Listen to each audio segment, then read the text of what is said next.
তো রাসূল আকরাম সাল্লাল্লাহু আলাইহি সাল্লাম বলেন শয়তান আজান শুনলে পালায়।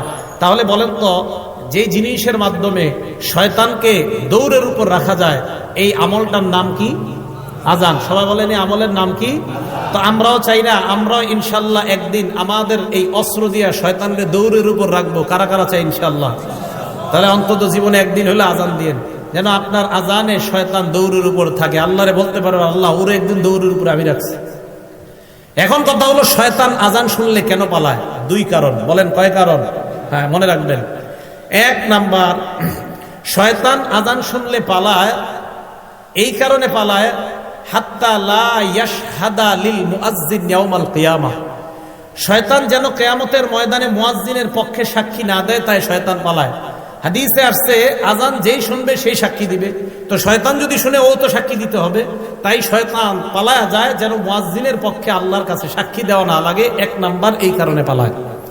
দুই নাম্বার, শয়তান পালায় ইবনে হাজার আসকালানী রহমতুল্লাহ আলাই বুখারী শরীফের ব্যাখ্যা গ্রন্থ লেখছে ফাথুল বারী 2 নম্বর খণ্ড 87 নম্বর পৃষ্ঠায় উনি লেখেন লিআন্নাল আযানা দুআউন ইলাস সালাতিল মুশতামিলা।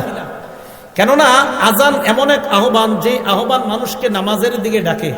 এমন নামাজ যে নামাজ মুশতামিলাতুন আলা সুজুদিল্লাযী আবাহ, যেই নামাজের মধ্যে সেজদা আছে, আর ওই সেজদা শয়তান অস্বীকার করেছে আল্লাহর সামনে।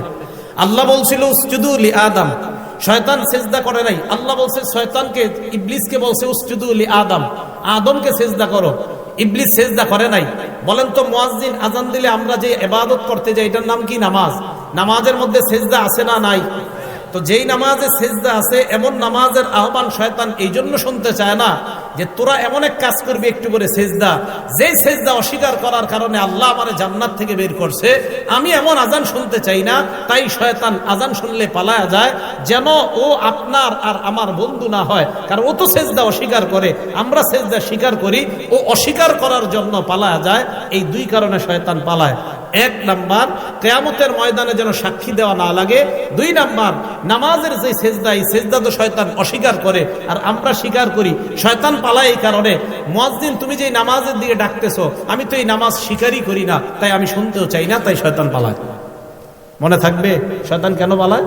আল্লাহ আমাদেরকে মনে রাখার তৌফিক দান করে।